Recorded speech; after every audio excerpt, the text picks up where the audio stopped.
Hola amigos de Espacio Reducido. Hoy, como pueden ver, estoy solo, me toca estar solo a mí por primera vez, así que no me juzguen mucho, o no nos juzguen mucho como va a quedar el episodio. Monchi no pudo estar por temas de horario y de trabajo, pero bueno, seguimos trayendo a muchísimos invitados de lujo, a gente de muchísimo valor que viene sobre todo a aportarnos sus experiencias, su conocimiento, sus reflexiones y su manera un poco de ver el juego, ¿no? Vienen a compartir todo lo que tienen dentro para así poder nutrirnos todos y seguir con este proceso de aprendizaje en el cual estamos. Así que nada, tengo el honor de presentarte, que va a estar con nosotros por primera vez, esperemos que no sea la última, a Roberto Aboyán. Y bueno, te dejo, amigo, bienvenido a esta que es tu casa también, que va a ser tu casa también. Y bueno, te dejo para que te autopresentes, ¿no? Que quién mejor que tú para decir lo que eres y lo que has hecho. Bueno, buenos días, buenas tardes a todos. Gracias, Nare, por la presentación, por la invitación. Una pena que no está Monchi, pero bueno, o sea, estamos los dos, estamos los dos. Eh, bueno, nada, yo vengo de distintos rubros. Trabajé actualmente, o sea, sigo siendo freelance en ESPN, por ejemplo, con respecto a la producción de programas, pero actualmente mi trabajo así en términos de lo que es la línea principal es en el fútbol profesional. Actualmente soy analista de datos, trabajo en Argentinos Juniors, acá en Argentina. Y nada, básicamente mi trabajo se remite al scouting, a la búsqueda de jugadores, dándole un aporte a los scouts con respecto a todo lo que puedan ser valoraciones desde los datos, ponderaciones, nada, es un proceso de guía que también se hace para la búsqueda de jugadores en general, desde, qué sé yo, analizarlos o estar buscándolos en bases de datos en general, modelos, es un poco básicamente eso. Vale, muchísimas gracias por la presentación. Tengo que confesar que, bueno, que es un mundo que no conozco prácticamente y por eso, bueno, me hace mucha ilusión tenerte aquí. Y bueno, porque también te conozco hace muchísimo tiempo en Twitter y valoro mucho todo lo que vienes haciendo, lo que has hecho y también tu capacidad a la hora también de entender el juego y de transmitirlo, que creo que es importante, ¿no? Te voy a lanzar la primera pregunta a nivel un poco más general y es un poco sobre la importancia que tiene la utilización de los datos dentro de los clubes argentinos, ¿no? Actualmente, ¿no? En 2025, ¿no? Y también un poco cómo ha ido evolucionando con el paso de los últimos años y bueno, y también un poco también si existe ciertas diferencias o tú notas que hay clubes que le dan más importancia que otros, bueno, teniendo como referencia obviamente el club donde trabaja. Sí. Yo creo que Argentina está en un camino ahora como más yendo para ese lado, o sea, se está como amigando bastante con el dato.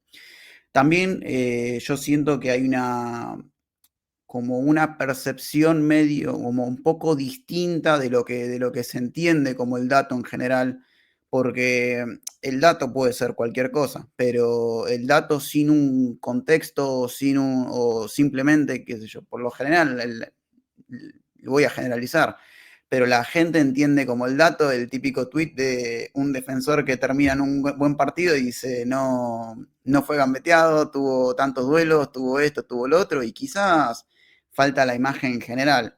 Yo creo que hoy por hoy se está empezando a luchar contra esa percepción y empezar a decir, no, bueno, el plano es mucho más amplio, y yo creo que en Argentina ya hay clubes que están bastante avanzados en el área. Todavía queda camino por recorrer, obviamente, pero ya, por ejemplo, están entrando empresas que proveen datos de tracking, que ya es un poquito más de lo que se conoce normalmente, como por ejemplo los datos que son con pelota, porque también algo con lo que se luchaba mucho en su momento, o en general, era que el dato por lo general trataba cuestiones ligadas a la pelota únicamente. Entonces, Imaginemos que yo en este momento no tengo la pelota, la tiene mi compañero, no hay un dato real que me diga qué es lo que estaba haciendo, o al menos en ese contexto. Ya con las herramientas de tracking, de seguimiento, ya uno puede empezar a ver qué es lo que sucede cuando quizás un jugador no tiene la pelota. Entonces, son, obviamente esto en Europa ya está recontra cocinado, pero acá es como que de a poquito se va empezando a ver ese tipo de empresas que empiezan a proveer sus servicios, como por ejemplo puede ser Skill Corner, que ya de alguna manera se puede empezar a generar kits de identidad de jugadores con respecto, no sé, por ejemplo, a los demarques que realiza, los movimientos que tiene, mezclándolo con los datos físicos y al mismo tiempo mezclándolo con los datos que hace con la pelota. Entonces empieza a tener como un contexto mucho más amplio a la hora de delimitar cosas. Y me parece que lo más importante en esta idea es qué tan bien se puede traducir el dato al lenguaje futbolístico. Es decir, lo que nosotros vemos con los ojos, digamos, en una jugada, en un compacto, en un partido, qué tan bien se puede llegar a establecer código o alguna lógica en términos de un algoritmo que pueda no definir esas acciones, porque por lo general esas acciones están definidas, pero empezar a entender quizás cómo un filtrado o cómo una búsqueda de acciones específicas nos puede generar como una especie, no un resumen, sino llegar a un resultado en vez de estar mirándote quizás 15 partidos de 90 minutos y tener todo ese tiempo, digamos, dedicado al partido, porque obviamente sería lo ideal, pero en el semana a semana no se cuenta con ese tiempo, lamentablemente. Y es algo que yo noto que los clubes acá lo están empezando a implementar. Hablando con la gente, o sea, los analistas que trabajan del otro lado, o sea, en el sentido de quienes venden los productos, ya te dicen, mira, este club lo está armando así, fíjense que es esto, va para este lado. Eh, o, por ejemplo, no sé, incluso gente de Europa que abre y libera su metodología de trabajo y uno puede ir tomando cosas ahí. La verdad es como que va avanzando. Yo creo que todavía hay como una especie de, bueno, tenemos miedo, qué sé yo, esto no lo sabemos implementar, pero yo creo que va por buen camino. Y bueno, me da pie a la siguiente pregunta porque bueno, también es un poco lo comentaste ahora, ¿no? El tema de hasta dónde pueden llegar los ojos, ¿no? La mirada también un poco del analista, ¿no? Del que está detrás de ese análisis, ¿no? Y bueno, en tu caso, como te decía, te conozco hace muchísimo tiempo, sobre todo por Twitter y eres una persona que evidentemente tiene una capacidad altísima para entender el juego, interpretar el juego más allá de los datos, ¿no? Y te lo quería relacionar sobre todo para que me explicaras cómo es esa relación y la importancia que tiene para el analista de datos ese proceso anterior de saber y entender el juego de la mejor manera posible, ¿no? Y también un poco también ligado también con tus experiencias y tu conocimiento adquirido también de la faceta periodística, ¿no? Por así llamarlo, ¿no? Que un poco por ahí va la pregunta, ¿no? ¿Qué relación o qué importancia tiene ese conocimiento de juego que tú tienes desde tu experiencia a la hora de luego analizar los datos? Mira, a mí me pasó, por ejemplo, trabajar con set de datos y eran literalmente datos crudos, en el sentido de que, bueno, este dio un pase, llegó a este lugar, bueno, acción siguiente, hubo un quite, pasó esto, tal cosa. Entonces, lo que pasaba, por ejemplo, a veces es que uno tenía que empezar a cranear literalmente situaciones como en la cabeza, como por ejemplo, hubo un pase filtrado. La tomó quién? Bueno, el siguiente es este, pero ¿qué pasó? Y entonces empezar a como desmenuzar el juego. Suena hasta torpe en cierto sentido, pero eso es como que después te termina liberando la posibilidad de definir como los distintos caminos. Imaginemos como los típicos esquemas o los árboles genealógicos, digamos. Entonces, como que de una acción se remiten a un montón de cuestiones que quizás uno mirándolas lo da por sentado. Como por ejemplo, un caso que me pasó muy particular, que estuve luchando un tiempo, fue cuando, por ejemplo, un jugador le da un pase a otro, pero la situación de pase del segundo jugador es distinta al lugar donde recibió. Entonces, en ese lapso hubo una conducción.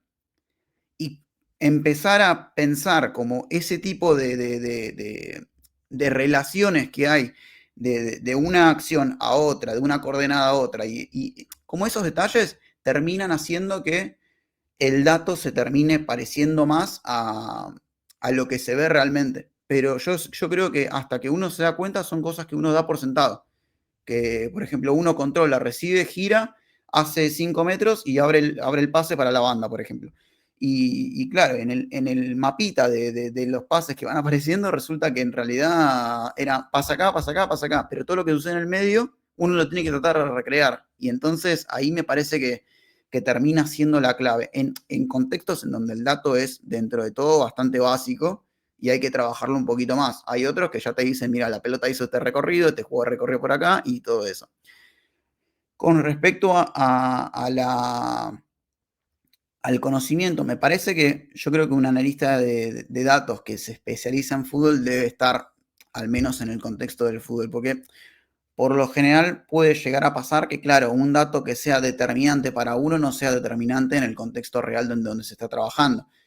Y yo creo que también en esa idea tienen que entrar en juego, por ejemplo, los entrenadores o quienes terminan tomando la decisión final. Por ejemplo, un jefe de scouting o un entrenador, en el sentido de, al ser personas más capacitadas, te guíen en ese camino a la hora de interpretar el dato, pero no desde el dato como analista, sino el dato en lo que realmente representa en el juego. Porque quizás traigo un ejemplo que justo lo leí ayer. La Z Alkmaar tiene un departamento gigante con respecto a los datos y lo que hacen en cada postpartido es que el jefe del área de datos se junta con el entrenador y su asistente y revén el partido por cómo lo vio el entrenador y no tanto por cómo los datos te mostraron el partido. Entonces, es como el camino inverso. ¿Qué interpretación tuvo? ¿Qué se vio? ¿Y qué es lo que se puede hacer para mejorar eso, analizar eso o contrarrestar eso el día de mañana con el dato? Entonces,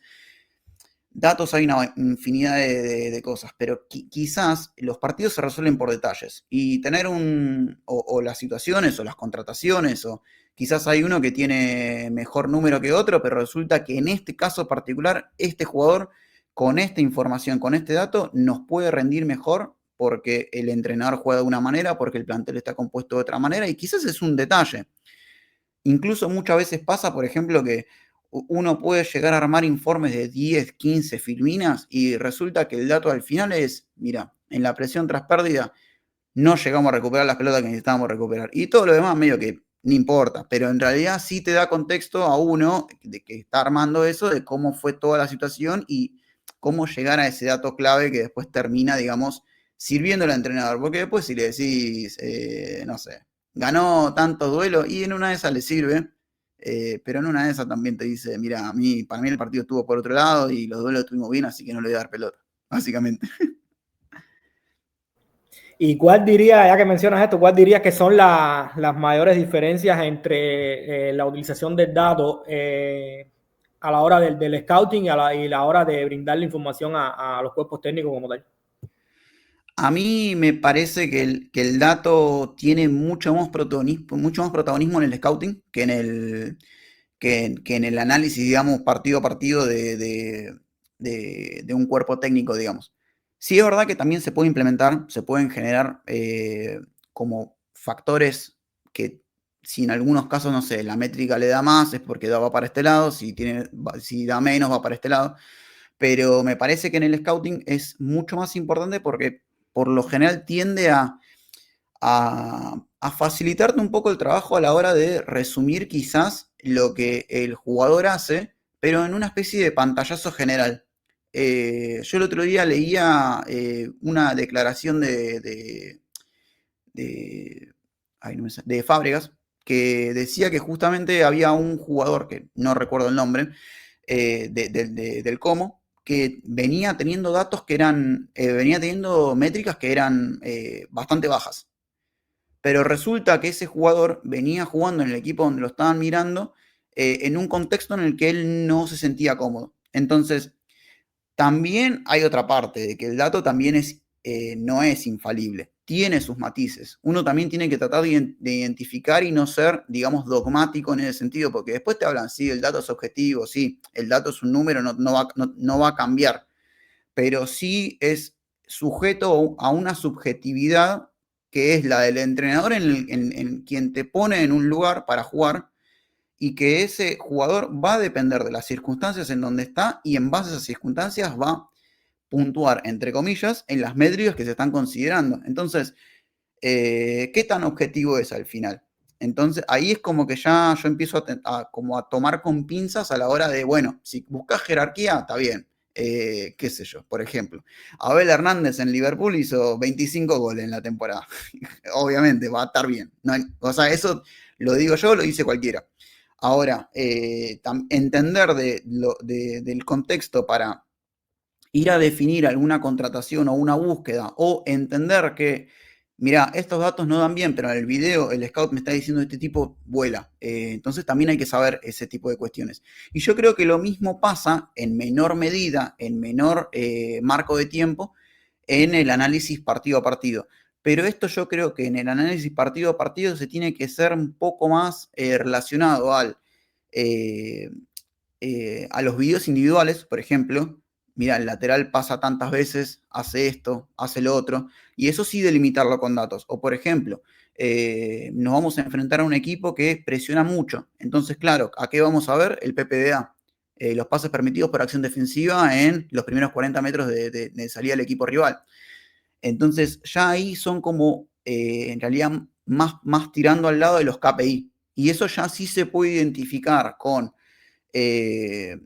quizá con un cuerpo técnico definir, che, esto me sirve para identificar si el equipo presiona o no, qué tantos metros avanza con pelotas para definir si es un juego directo o no, cuántos pases tiene por secuencia. Que eso después, en definitiva, en el grupo de análisis del cuerpo técnico o institucional del club, se va a terminar definiendo, pero no viene mal también tener como una contraposición de decir, che, en el video veo esto y efectivamente lo confirmo en el dato. O en el video veo esto, el dato me dice algo distinto, a ver por qué el dato me dice algo distinto, porque quizás en una de esas el dato está mal, o el dato te toma un despeje como un pase largo, por ejemplo, que es muy común, y resulta que en realidad el dato también tiene su falencia, porque en definitiva hay una persona como nosotros atrás poniendo un clic diciendo que en este momento, en este instante, hubo tal acción. Y después, qué sé yo, quizá uno vio una cosa, otro vio otra.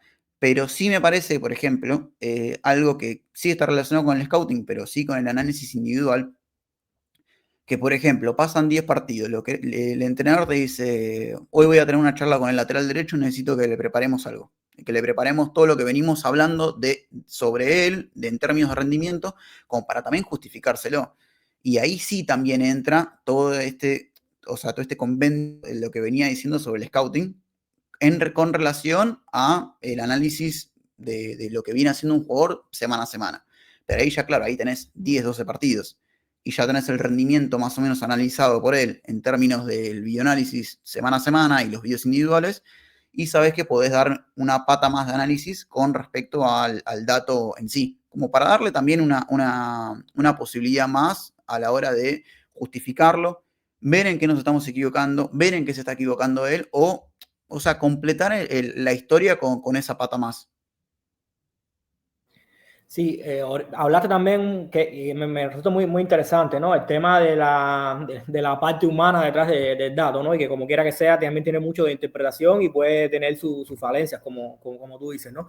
Desde tu experiencia personal, ya me hablaste un poco de la importancia que tiene a la hora del scouting, que bueno, si puedes profundizando un poco más de esa importancia, te lo agradeceríamos, sobre todo desde tu experiencia personal, pero también ligarlo con esa otra parte, ¿no? Con cuáles son, digamos que, las mayores dificultades que te has encontrado, las cosas que más te han hecho reflexionar, que quizás ves que puede haber ese punto de falencia, ¿no? Detrás de esos datos, de ese trabajo en sí. Sí.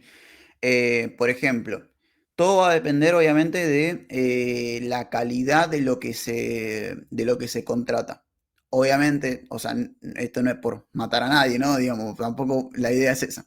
Pero Hay una realidad que los tagueos varían según no sé si la empresa, pero obviamente quizás te toca un analista que tagueó de una manera y resulta que después vos fuiste a buscar un central porque querías que tenga envíos largos y resulta que todos los envíos largos eran rechace del área chica al lateral, pero te lo marcaron como envíos largos.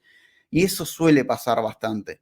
Por ejemplo, una de las falencias que sí me ha pasado, que es bastante real y a veces nos reímos, es que, al menos en el club, que muchas veces nosotros buscamos jugadores que tengan buena progresión de pelota.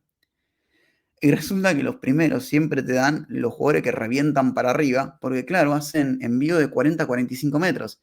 Y ahí vos ya tenés que empezar a decir, che, no, yo esto no lo estoy buscando, pero lamentablemente, a la manera que está estandarizado el tagueo de la forma que nos llegan, esto va a ser un error común. Entonces, nosotros tenemos que empezar a identificar que el primero, el segundo y el tercero no pueden ser nuestras primeras opciones por una cuestión de que el proveedor nos está pasando esta información. Ahora, si nosotros decimos, no, mira, estos pases progresivos no los quiero usar porque entiendo que vienen mal, también estoy matando a todos los jugadores que vienen atrás, que hacen más pases progresivos también, pero como no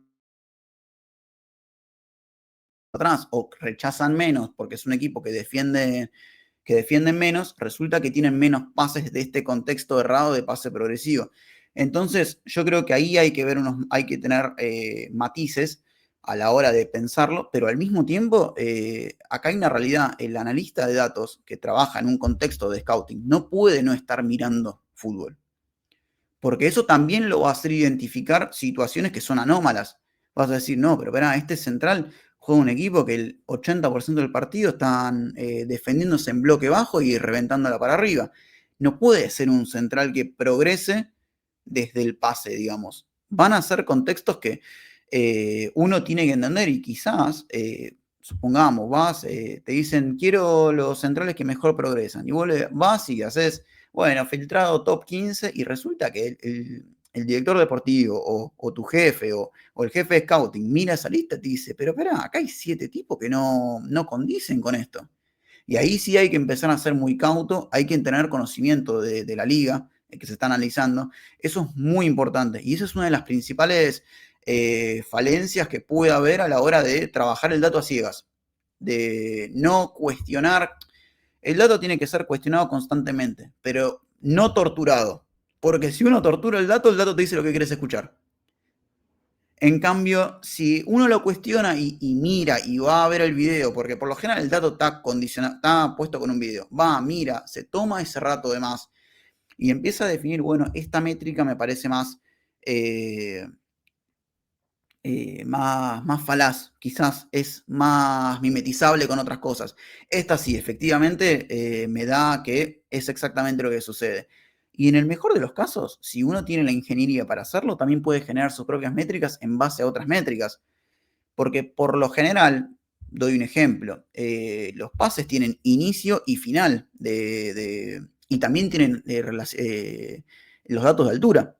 Si uno quiere definir pases al ras progresivos que tengan cierta distancia y que no sean altos, eso lo puede definir uno. Entonces también está en la capacidad de uno de poder empezar a estructurar esa información para que también te traiga lo que uno quiere, porque quizás el proveedor te da X y en ese X no te sirve lo que te está dando, pero sí te da las herramientas como para que vos puedas regenerar esa información y establecerlo a como vos querés. Y eso es muy común que suceda y está bueno que los proveedores de datos te den esa posibilidad de, bueno, yo quiero un pase porque por lo general le dicen, doy un ejemplo, en StatBomb tenés, creo que es 0, 1 y 2 para altura del RAS, media altura, o ya como un envío largo, digamos, de rechace, por ejemplo.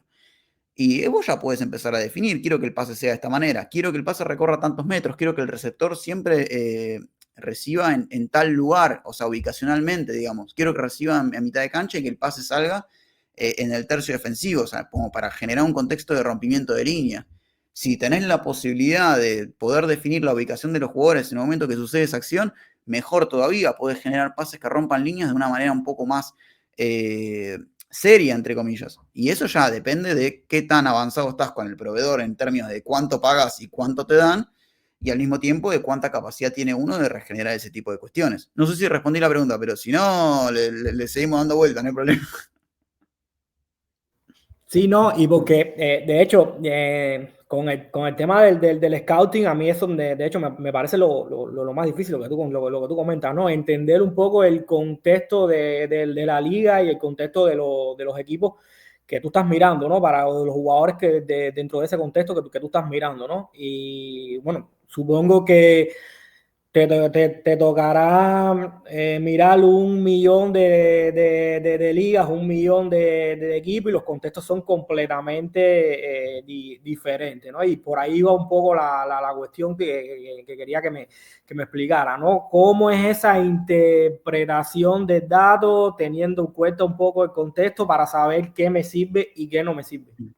Hay una cuestión también, por ejemplo, con comparar jugadores de distintas ligas. Eso es bastante común que se suele hacer, como por ejemplo uno te dice, mira, tal hizo, no sé, por ejemplo, vamos a lo simple, hizo tantos goles. Y resulta que quizás en esa liga, perdón, voy a algo real, voy a un caso real.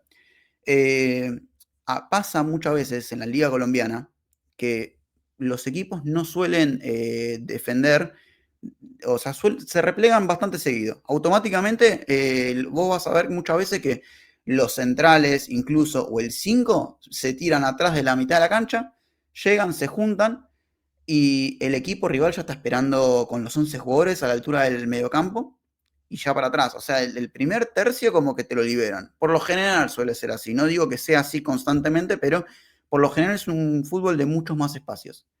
Entonces, ¿qué pasa? Resulta que, claro, los centrales, los 5, tienen números muy inflados, entre comillas. Y resulta que esos mismos jugadores después en un contexto de liga que es distinto, como pues, vamos a lo, eh, no sé, por ejemplo, España, que se presiona bastante, o lo que se venía haciendo en Premier League en los últimos años, que ahora un poquito cambió, que ahora es un poquito más conservador, eh, esos jugadores no tendrían esos mismos niveles de métricas.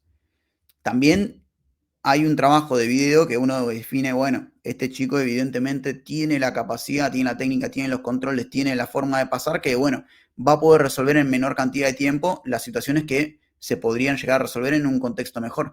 Pero resulta que hay jugadores que, claro, tienen números muy altos y resulta que en realidad porque están en un contexto que les facilita ese tipo de métricas.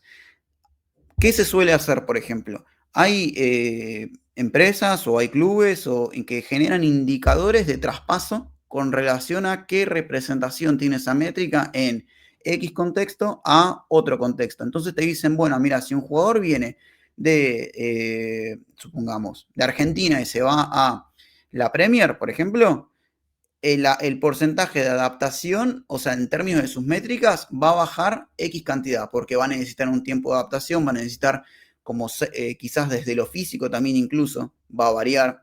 Eh, o lo mismo al revés, jugadores que vienen de ligas que son más, o sea, más complejas, si van a una liga de menor envergadura, tienen un mejor porcentaje de adaptación. Y eso sí se puede reflejar en una suba de métricas o una baja de métricas. Eso hay que tenerlo estipulado. Uno lo puede considerar bueno, yo sé que estoy tomando a un jugador de tal liga y sé que en esa liga el contexto es así, así, así, y lo estoy llevando a comparar con un jugador que en un contexto es así, así, así, yo se lo puedo marcar. Pero tranquilamente puedo generar una ponderación en la que diga, mira, las métricas, yo entiendo que en este contexto los mejores tienen tanta cantidad de números y este me parece que es medio normalito y tiene muy buenos números, entiendo que más o menos la desviación está en un 20%. Entonces yo a todos los jugadores que los voy a traer de ahí le bajo el 20% y más o menos entiendo que si un jugador que juega más o menos de la manera de este y otro que juega más o menos parecido en la liga donde lo quiero ubicar tienen más o menos estos números, entonces lo trato de equiparar. Eso por lo general también suele pasar en contextos de en donde el típico ejemplo del arquero que ataja un montón, pero porque lo viven llenando de pelotazos. Entonces, claro, vos en vez de empezar a normalizar cada 90 minutos, normalizás cada 100 posesiones. Entonces son 100 situaciones de juego. ¿Cuántas veces tiene que intervenir el arquero? Que obviamente por una cuestión de inercia, de que le patean mucho, va a intervenir mucho, pero los equipos que lo que le dicen, el arquero de equipo grande que le llegan 2 veces, ataja 2 veces, en esas 100 posesiones va a tener más intervenciones, entonces los números se van a empezar a equiparar. Y quizás, por ejemplo, nosotros en Argentina está Nacho Arce, que es el arquero de Riestra, que es un arquerazo, y en los números están muy inflados en el buen sentido, porque es un arquero que ataja mucho, pero también le venían pateando mucho en el último tiempo. Pero claro, o como por ejemplo el Diego Martínez en su momento cuando había llegado a Aston Villa, que tuvo esa como primera temporada que le pateaban un montón, le hacían goles, pero al mismo tiempo en el ratio de cuánto ataja y cuánto te permite es muy alto. Y después resulta que los que tienen más goles evitados son los arqueros a los que más le patean. Pero si normalizamos todo ese tipo de cuestiones, empiezan a verse matices que quizás un arquero de, no sé, del PSG no te va a parecer, pero resulta que en realidad sí. En términos de los que evita, tiene buenos números.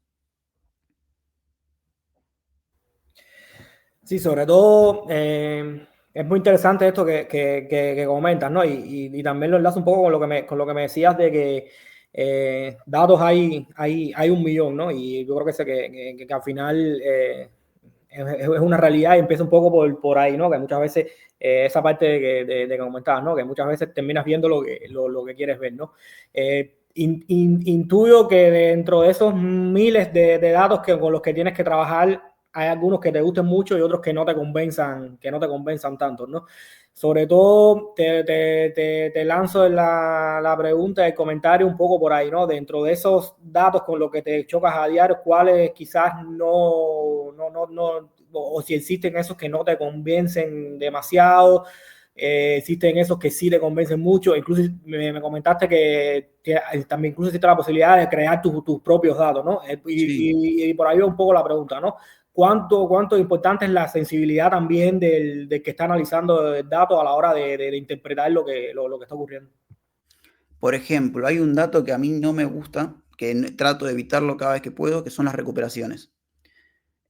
Porque las recuperaciones no son estrictamente voy a un kit y recupero la pelota. Es quizás un envío largo que mandaron y el central, como estaba de último hombre, la recuperó y siguió. Y ese dato a mí, por ejemplo, a la hora de definir el rendimiento de un central, por ejemplo, o de un mediocampista de contención, o un interior, o un delantero, lo que fuera, son como que me desconfiguran el contexto. Yo eso, por ejemplo,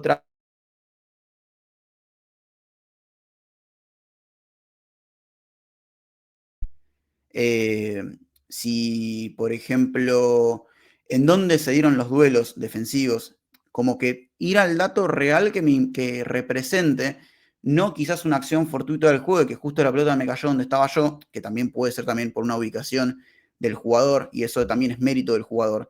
Pero por lo general hay situaciones de recuperaciones que son como, bueno, hubo un rebote y la pelota me cayó a mí, pero eso no me da mérito en términos de una acción defensiva de haber ido a buscar el quite. Por ejemplo, si es que quiero ir a buscar en términos de lo que representa el quite como calidad técnica a la hora de analizar a un jugador.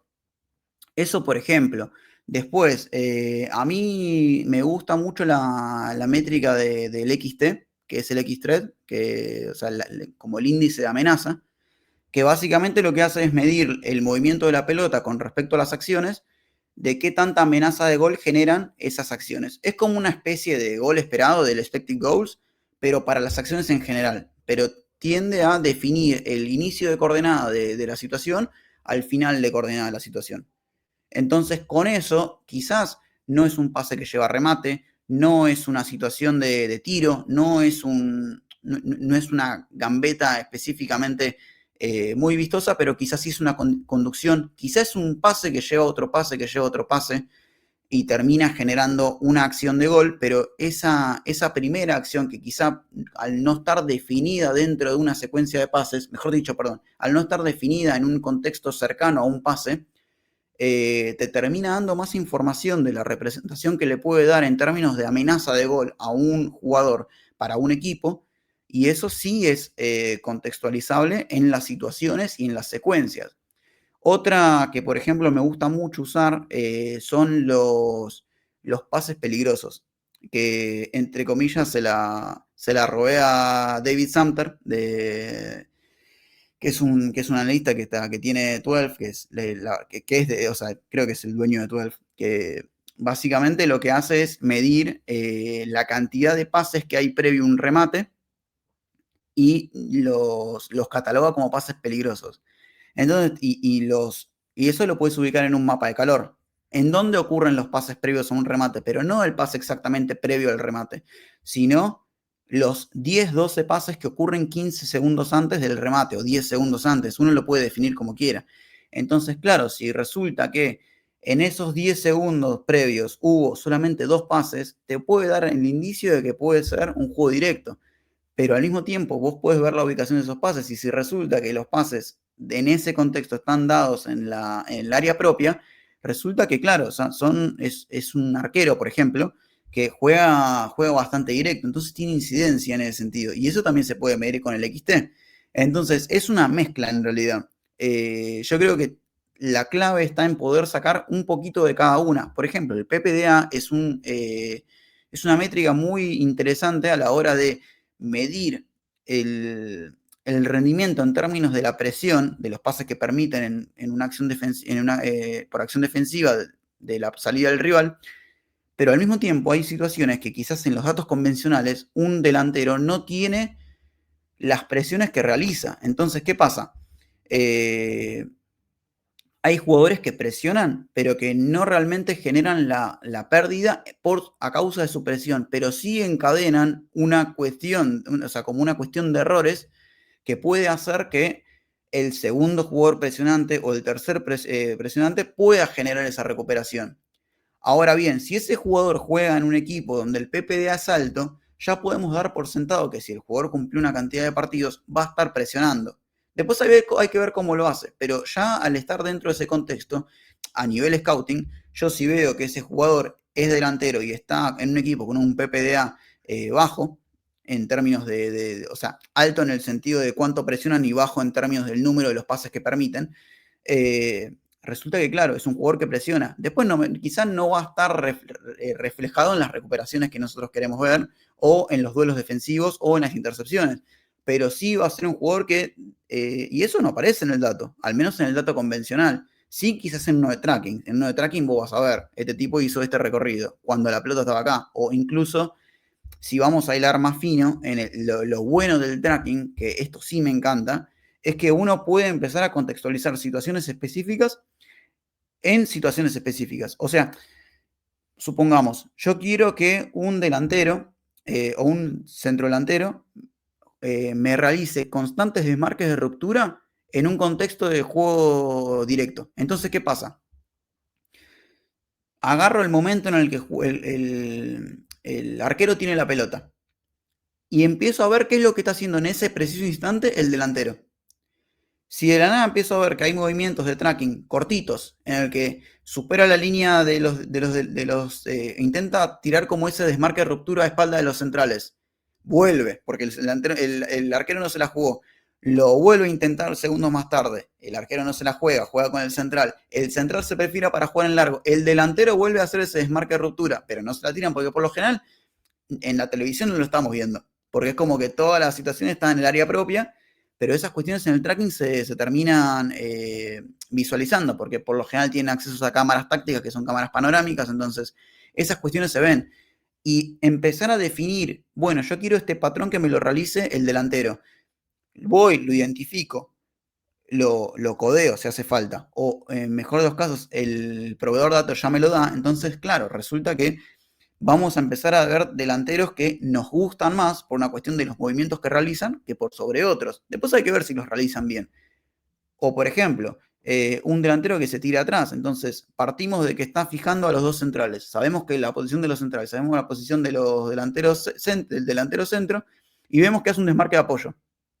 No se la dan, pero quizás en la pantalla aparece.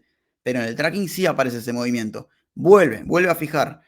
si el interior baja y este vuelve a bajar para ubicar su posición, también eso aparece en el tracking. Entonces ya empiezan a aparecer situaciones en las que uno puede identificar desde el dato que quizás el ojo humano no las ve porque en ese momento el partido estaba pasando una repetición o estaba pasando el área porque estaba el equipo en salida.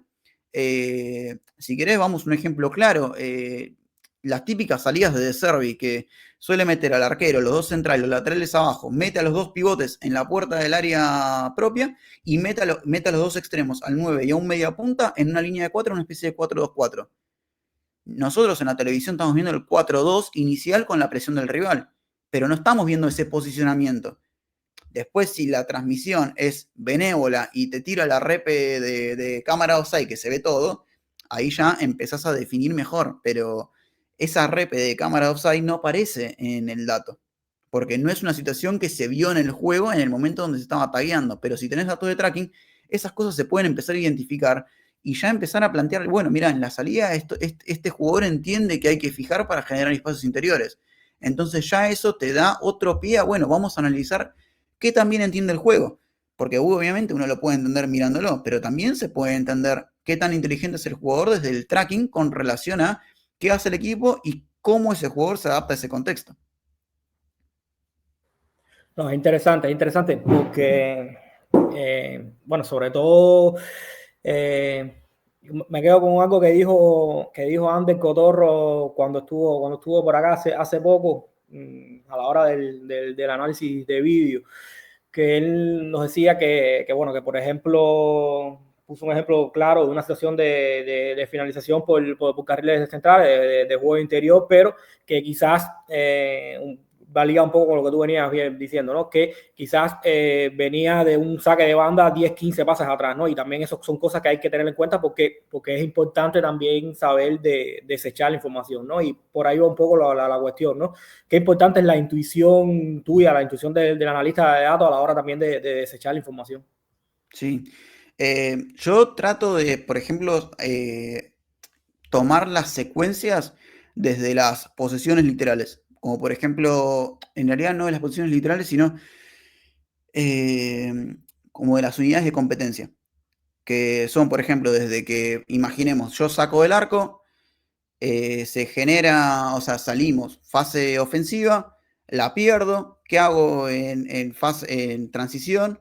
Si recupero o no, ¿qué hago recuperando? Vuelvo a fase defensiva y si la pierdo, ¿qué hago? O sea, como que todo ese contexto, como tenerlo como una especie de unidad. Y ahí recién empezar a definir qué es lo que hace el jugador, por ejemplo, si yo tengo un set de datos de un partido. Por lo general ya hay incluso analistas que lo han puesto, digamos, en términos de, lo han liberado, entre comillas, porque, por ejemplo, Jesús Lagos tiene una aplicación que uno puede cargar un partido y en ese partido aparecen ya, por ejemplo, las posiciones cargadas. Entonces uno ya puede delimitar contexto de inicio y contexto de final de cada situación. Y, por ejemplo, uno agarra y dice, bueno, yo quiero todas las posiciones de este equipo.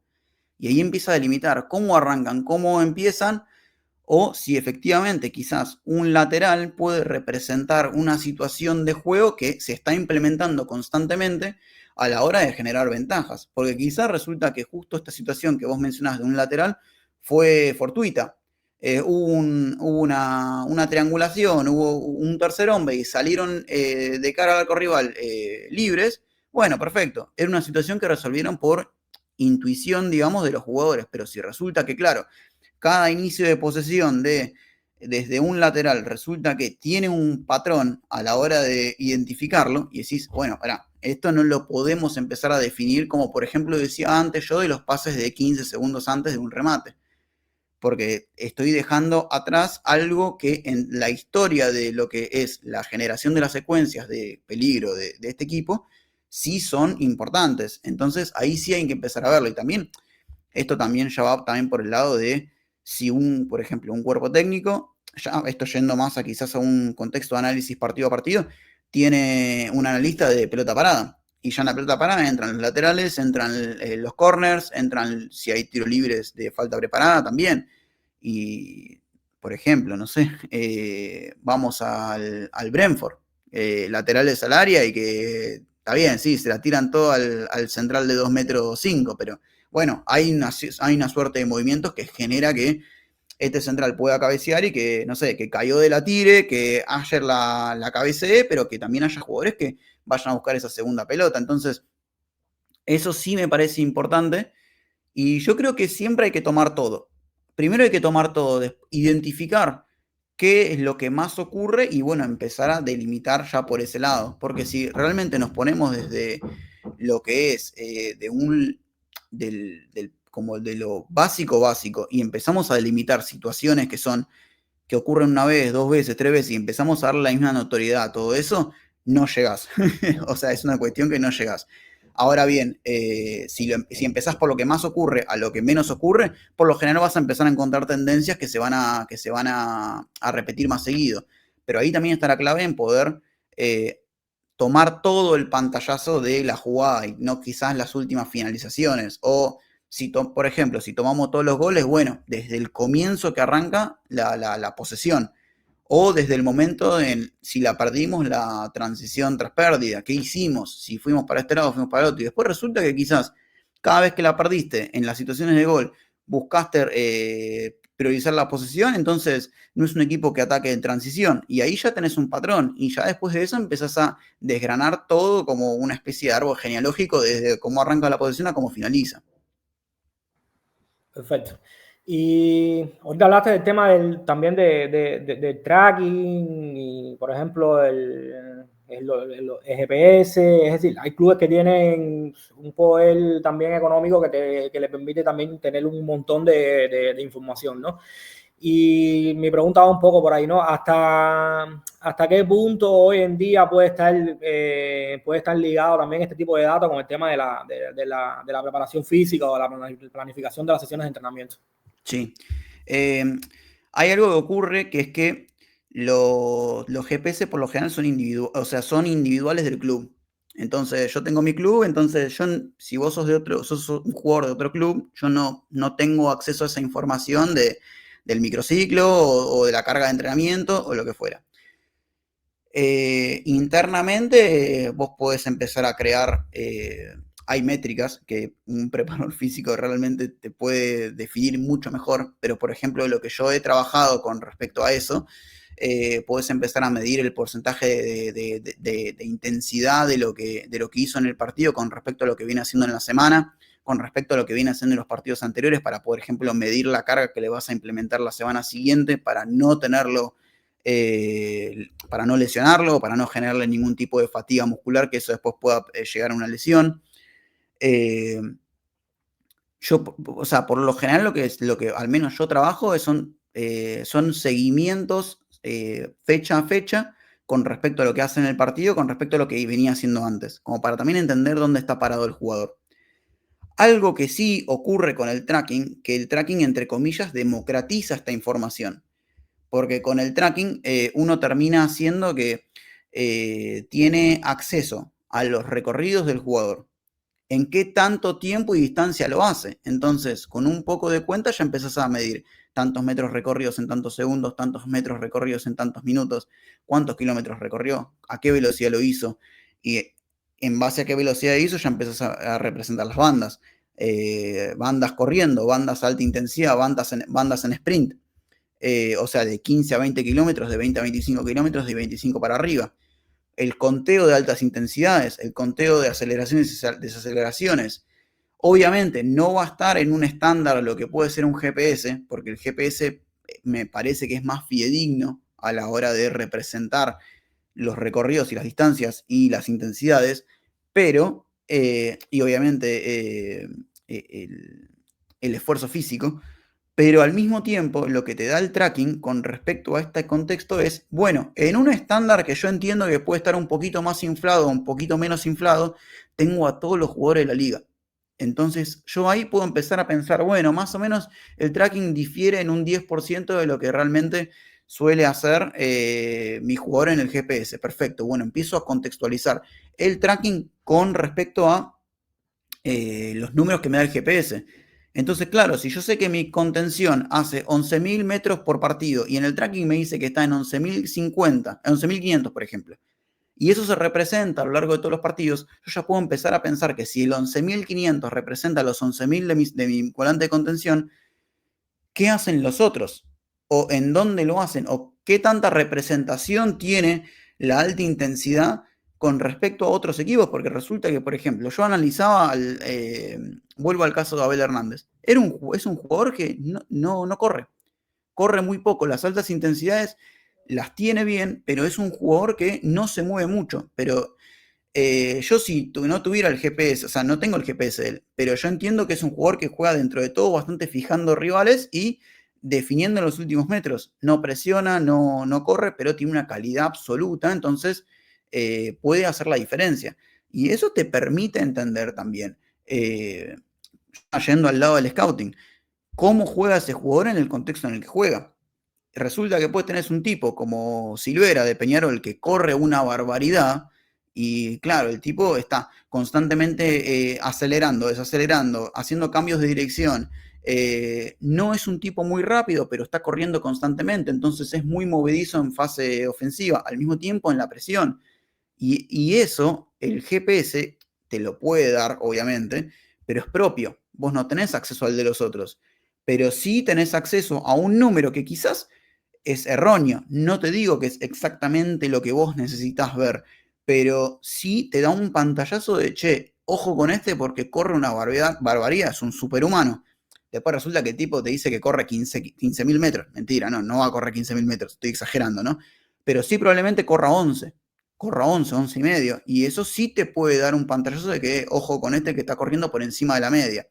Entonces, claro, si yo necesito un delantero que se mueva y sea participativo a nivel de asociación en la fase ofensiva y que al mismo tiempo me presione, y no necesito que me corra 27, 28 kilómetros por hora en la presión, pero que sí, que esté ahí encima y como son espacios más reducidos, no vas a necesitar, o sí, probablemente, vas a necesitar intensidades un poquito más altas, pero no vas a necesitar que sean, por ejemplo, a 20, más de 25 kilómetros constantemente, sino pero con 20, 22 vas a estar llegando a los lugares que necesitas. Obviamente, si querés un jugador que juegue descolgado y tenga que hacer recorridos de 40, 45 metros, a ese tipo sí lo vas a tener que forzar a que alcance su velocidad máxima constantemente para tener esa diferencia en los metros largos. Pero a distancias cortas, quizás con unas altas intensidades, como por ejemplo el HCR, que es de 20 a 25, podés solventar puestos que quizás en otro contexto necesitarías más velocidades o menos, digamos. Pero bueno, el tracking te da como esa pata invisible que el GPS no te viene dando, pero por una cuestión de que es propio y el otro es de todos. Claro. Y Rob, ¿te gusta que se le hable a jugador de datos? Te pongo un poco en contexto de algo real que me pasó, ¿no? Como analista individual, tuve un jugador que tenía unas características muy propias y bueno, también era una persona, bueno, es una persona muy también, o sea, un jugador que le gusta mejorar, tiene esa intención de estar mejorando, pero lo que le terminó ocurriendo en ocasiones fue que, por ejemplo, es un jugador que le gusta meter muchos pases dentro, pases progresivos. No sé exactamente cuál es el dato, porque como te decía al principio, ¿no? Soy bastante... no conozco prácticamente temas de datos, ¿no? Y entonces, a la hora cuando comentábamos un poco las sensaciones de los partidos y demás, me decía, no, pero incluso en la jornada, en toda la liga, fui el primero en pases progresivos, me lo invento, un ejemplo, pero pases porque le gustaba muchísimo meter ese tipo de pases dentro, ¿no? Pero luego, después ibas a video y yo tenía la sensación de que quizás como que se obsesionaba un poco con ese tipo de situaciones, ¿no? Que quizás la percepción mía es que quizás ese dato le estaba jugando en contra también en la parte mental, ¿no? Y mi pregunta va un poco por ahí, ¿no? ¿Hasta cuánto te gusta a ti que se le dé información a jugadores? ¿Hasta qué punto te gusta que se le dé información? O si te gusta más que sea algo más de cuerpo técnico, el departamento de scouting como tal. Yo creo que un poco se está yendo a la NBAización del dato. Viste, por ejemplo, que te dicen, no, este tira de tres porque no quiere tirar de tres porque no quiere bajar el porcentaje de aciertos o de tiro de campo. No, pero yo entiendo que el dato, para mí, independientemente de si un jugador se obsesiona o no con el dato o no le interesa, yo creo que hay que tratar de traerle el dato bastante masticado y hablarlo coloquial. Esa es la sensación que me genera a mí. Porque yo primero tengo que ver toda esa información. Le tengo que pasar los insights más importantes al entrenador o al asistente que vaya a tener la charla con el jugador, o si es que la tengo yo, por ejemplo. Que no me ha tocado nunca, eso también es una realidad. Yo he armado informes para que tengan que hacer la charla, digamos, yo. Entonces, hay una realidad que yo al menos no recibí críticas al respecto, entonces como que creo que va por ese lado, al menos en el lugar donde me toca trabajar, que trato de que el dato sea bastante visual, pero que no sea del dato como el nombre, que no sea duelos ofensivos ganados, tanto, o duelos defensivos ganados, tanto. Eso no, eso está, digamos, quien va a ver ese informe está. Pero yo, por ejemplo, prefiero tener más ubicación en el campo. Que me diga, por ejemplo, mira, vos no estás haciendo cambios de frente. Todos tus pases están yendo acá. No te estoy diciendo que si tu efectividad de cambio de frente del 25% que es malísima, porque lo estoy liquidando. Pero sí le digo, mira, acá en el mapa de calor, en el lugar donde tus pases están yendo, este hueco que vos tenés acá no fue ninguno, o fueron muy pocos. O sea, ¿qué pasa? Y ahí, bueno, eso ya es tarea, digamos, del ayudante o del entrenador ver cómo resuelve esa situación, pero en definitiva, plantearlo desde ese caso, que sean como situaciones visuales en el juego, que no sea, que ese mapa vos lo puedas poner en video y que ese mapa represente el video, en términos de, pero que bueno, que no sea que al chico le estén mostrando todos los cambios de frente que no hizo, porque no van a existir técnicamente, porque como no los hizo no van a existir, pero sí buscarlo desde ese lado. Otra cuestión que también creo que es importante es no cargar al jugador con un montón de información, porque la verdad que puede ser que ese jugador tenga la inquietud, que te diga, che, yo la verdad quiero el informe a 1000, quiero que me pases todo, porque también tengo un asistente yo personal que me revisa las cosas, que me arma los videos y que, bueno, como por ejemplo comentas en este caso, entonces ahí le sirve como la doble, como la doble mirada. Pero yo cuando armo este tipo de cuestiones trato de ponerle video al mismo tiempo, como para también ejemplificar. Si yo veo que un dato empieza a complicarlo, en términos de la interpretación que le pueda dar, en la siguiente filmina hay un link en donde toca y dice, mira, esto es lo que yo te quiero mostrar, esto es lo que yo quiero que vos veas. Porque yo también como analista no puedo ir en contra, por ejemplo, del analista de video. O si yo soy el coordinador del área, y es verdad, tengo más conocimiento sobre el área de datos, no puedo ponerme a pelear con un compañero mío porque lo mío dice esto y él dice el otro. Porque en el mejor de los casos el tipo agarra y dice, mira, el tipo, estos son los 47 pases que hizo. No rompió línea en ningún momento. Vos me estás diciendo que rompió línea 3 veces. Listo. No tenemos nada que discutir. ¿Entendés? Porque evidentemente o sea, él está mostrando con evidencia clara y hecha, o en el mejor del caso te dice, mira, nuestro contexto de club o nuestro contexto de entrenamiento, esto que vos marcas que es un pase que rompe línea, nosotros no lo tomamos como un pase que rompe línea. Perfecto, listo, no se cuestiona más. Esas cuestiones yo creo que se tienen que familiarizar más con el análisis y con la búsqueda de tratar de mostrarle algo al jugador. Y el jugador también tiene, obviamente va a estar en ese contexto, quizás lo aprecie más o menos, ya dependerá de cada uno, pero tiene que estar en ese contexto de que, digamos, todos estén hablando el mismo idioma. Porque si yo vengo con un lenguaje de programador, que esto, que el otro, y le digo, mirá, vos hiciste tal cosa, el tipo me va a mirar y me decís, pero y el duelo, me decís, ¿entendés? Y resulta que en realidad es algo más simple. Yo trato de simplificar siempre, porque si no, incluso, por ejemplo, la creación de atributos que de alguna manera mezclen distintos KPIs, perdón, que distintas métricas se generen en un mismo KPI, son a veces un poquito más cómodas para el receptor leerlas. Por ejemplo, incidencia en juego ofensivo. Hoy tuviste, no sé, del 1 al 10, 7. En este partido tuviste 2, porque te faltaron tales cosas. Pero en realidad el número que él ve es el de la incidencia, digamos. Es como, digamos, cuando, por ejemplo, en los wellness te dicen, dormí bien, estoy 8 puntos, dormí mal, estoy 2 puntos, físicamente fatigado, estoy en 3 puntos. Y no es que te van a decir, no, porque tiene el gemelo cargado, porque no sé qué cosa, bla, bla, bla. Y resulta que es un dato que es simple, sencillo, y te define, y después obviamente el preparador físico y los de los médicos definirán más en ¿cómo se llama? En profundidad lo que es realmente el problema. Pero el jugador y el entrenador en el ida y vuelta o el jefe de performance te va a decir, bueno, va por acá, punto. Después que lo demás arreglen. Pero pues lo demás vamos a estar, digamos, detrás de escena, digamos, arreglándolo. Básicamente, yo creo que va por ahí. Perfecto. No, y me sirve también un poco para el tema, siguiendo un poco también de lo que me ha pasado a mí un poco también, ¿no?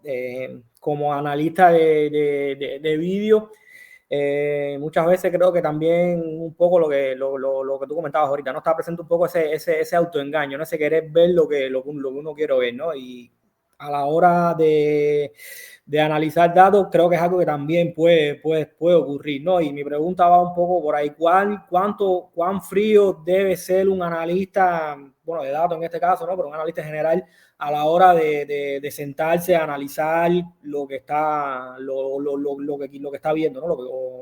Lo que está buscando. Yo creo que hay que ser muy cauto. Para mí la cautela es muy importante.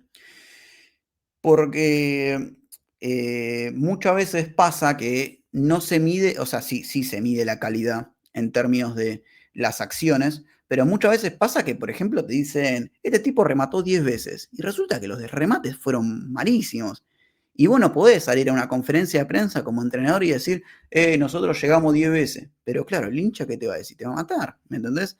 Y esas cuestiones, yo creo que es un autoengaño decir, sí, nosotros llegamos a instancia de finalización, perfecto, pero el partido no lo ganaste porque finalizaste muy mal. Entonces, eso como lo podés ver como algo positivo, que es, bueno, llegamos a instancia de finalización de situaciones de juego, que es algo positivo porque implica que hiciste algo bien antes para llegar a esa situación, pero te estás evitando el mayor problema, que no pudiste finalizar de una manera concreta y correcta para capitalizar esas situaciones.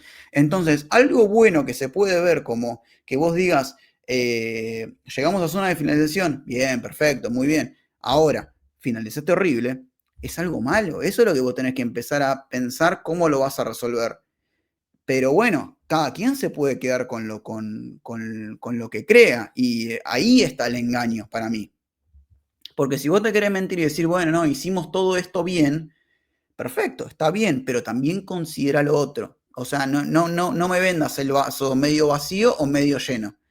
Véndeme el vaso completo. Y después yo te voy a decir, bueno, mirá, acá hay agua, pero arriba está sucio. Perfecto, listo. O sea, entendámonos también, porque después resulta que los medios también tienen voz, los hinchas también tienen voz y te van a liquidar. Y también automentirse en ese contexto te va a generar como que digas, che, mirá, la verdad estamos haciendo las cosas bien, pero resulta que estás último en la liga. Y algo medianamente eso te tiene que decir, o te tienen que sacar una arma. No te podés quedar con que si venís generando mucho gol esperado, pero no concretás, por ejemplo. O venís teniendo la posesión un montón de tiempo, pero no genera situaciones de gol. Son situaciones que uno obviamente las tiene que resaltar y las tiene que poner en el pro, pero es como el debe y el haber.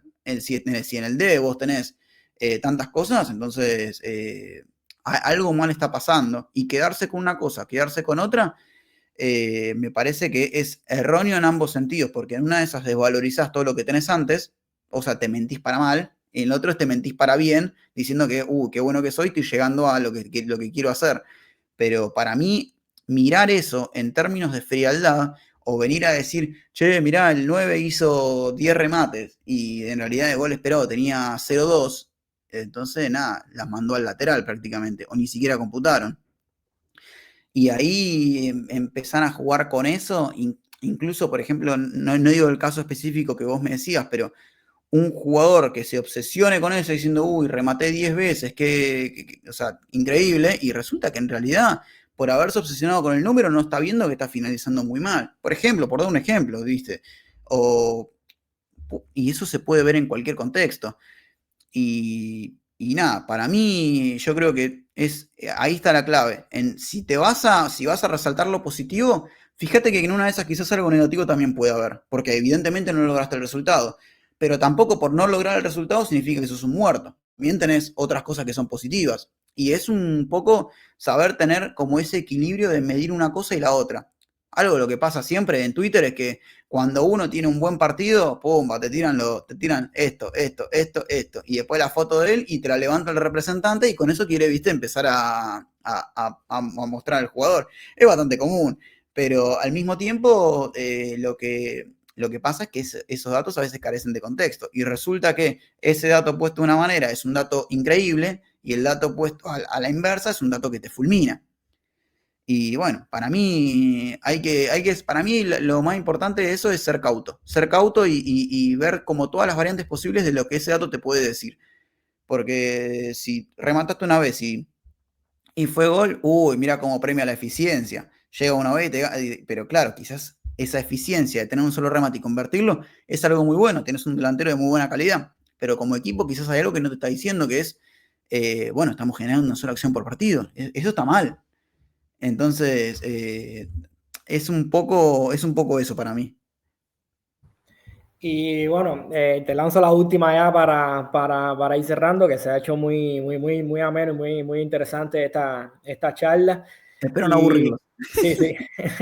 No, no, de verdad que muy amena y sobre todo muy esclarecedora, ¿no? Porque, como te decía, ¿no? Hay mucha gente de los que estamos del otro lado que no conocemos cómo funciona en realidad el tema de los datos, ¿no? Y sobre todo poner en contexto cómo es el trabajo real, ¿no? No es que suponemos ni que nos inventamos, ¿no? Eso me parece que es muy importante y como te decía, agradezco mucho que hagas primero que has aceptado la invitación y bueno, y después que toda la información que nos has dado, que es de un altísimo valor, ¿no? Que es lo que intentamos aquí, ¿no? Tratar de sumar experiencia, sumar información y bueno, y los que estén del otro lado ya la sepan, digamos que hacer suya, ¿no? A su manera, interpretarla y coger para ellos lo que ellos consideren mejor para su proceso de aprendizaje o para su trabajo diario, lo que sea.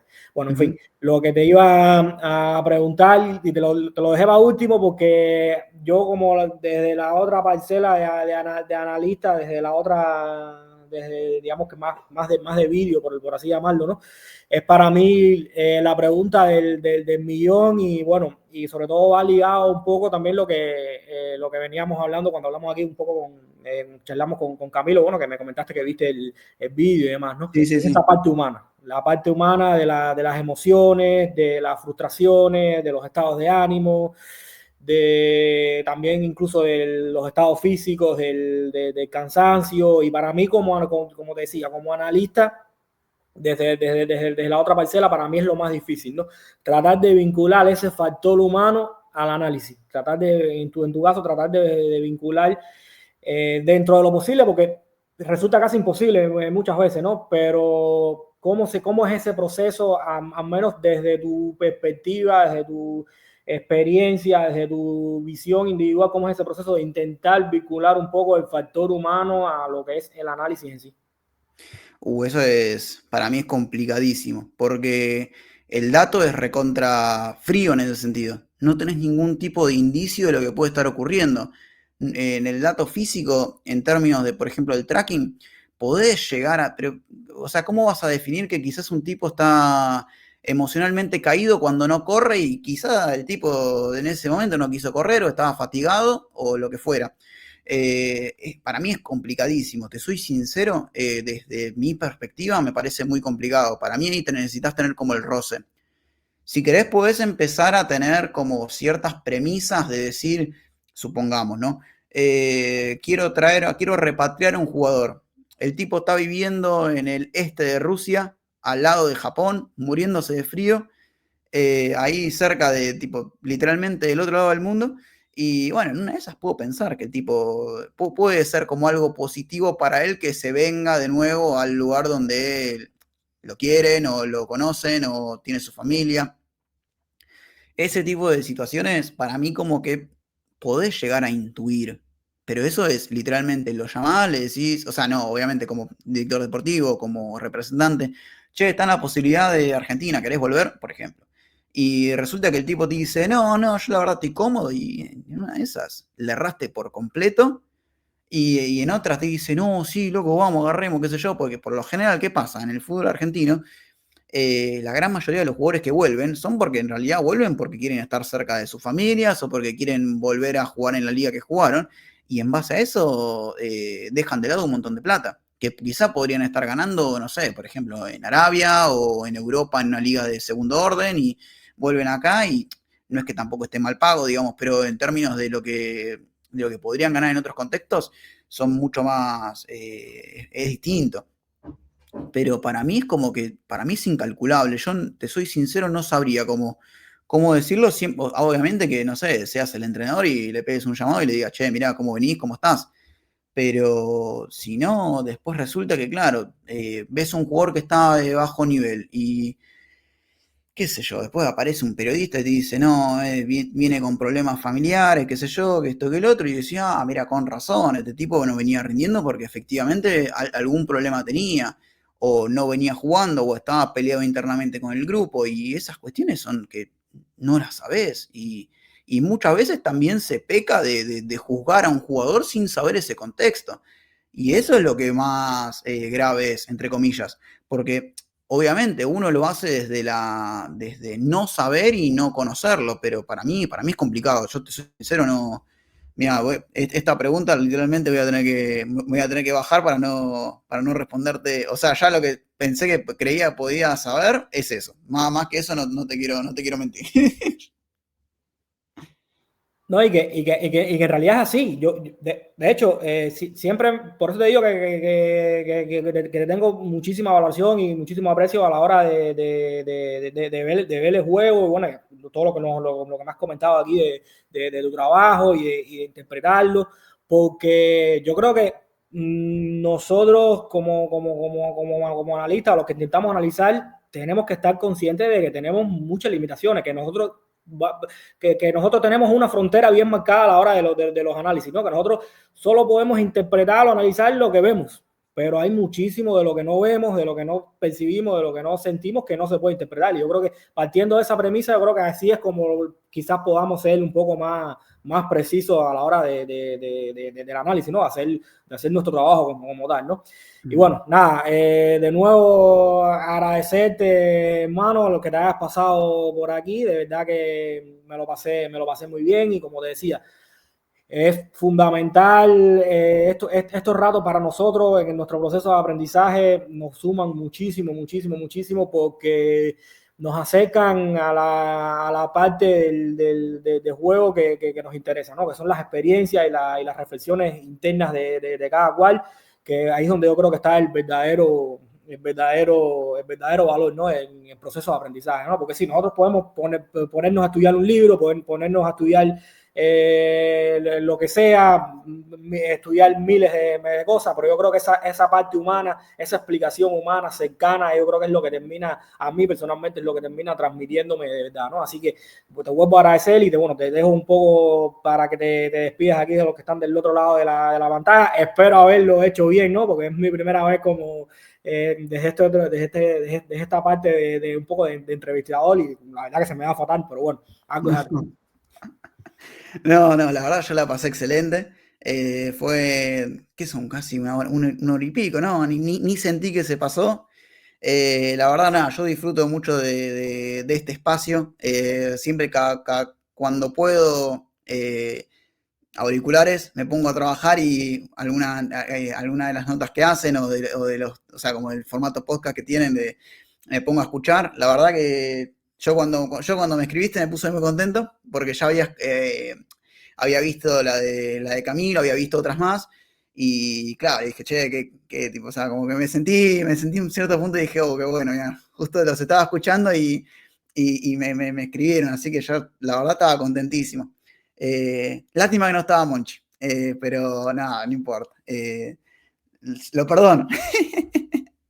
Pero nada, básicamente yo siento que lo que decías, para mí el área de datos está como empezando a surgir más y más y más, empieza a tener más salida y me parece que está buenísimo que existan espacios como por ejemplo en este que me han brindado la posibilidad de charlar un poquito sobre el tema y que nada, que los datos no muerden. No hay que asustarse, hay que simplemente hay que tener como ganas de sentarse y bucear un poco y no tomar decisiones dogmáticas. Eso es lo principal. Porque todo es, lo que te dicen de que el dato es frío, sí, hasta ahí. No es frío, porque el dato está sujeto a un contexto subjetivo que tiene un montón de situaciones que, como decíamos recién, o no tenemos ni idea, o situaciones que están predispuestas por alguien que está sentado en un banco de suplentes o por 11 tipos que cada uno tiene su distinta realidad y su manera de jugar y su manera de entender el juego, que obviamente eso después se conjetura, digamos, en una idea general, pero son situaciones que el dogma acá no existe. En ese sentido, eso como para aclararlo. Entonces, ya desde ahí es tratar de ayudar y dar una pata más. Yo creo que todo esto sirve y suma. Después, bueno, cada quien tendrá su opinión y eso ya es como que depende de cada uno, ¿no? De eso no se puede decir mucho más. Pero nada, no tengan miedo. Bueno, nada, un honor que te hayas, que, repito, ¿no? Un honor que te hayas pasado por acá, que nos hayas mostrado todo tus reflexiones y bueno, como siempre, como te decía ahorita, bueno, la puerta está abierta para que te pases nuevamente por acá porque siempre se aprende un montón. A los que están del otro lado, espero también que les haya sido tan productivo como me ha sido a mí. Y bueno, nada, recuerden suscribirse, dar like, todas esas cosas que se suelen hacer. Y bueno, hasta la próxima.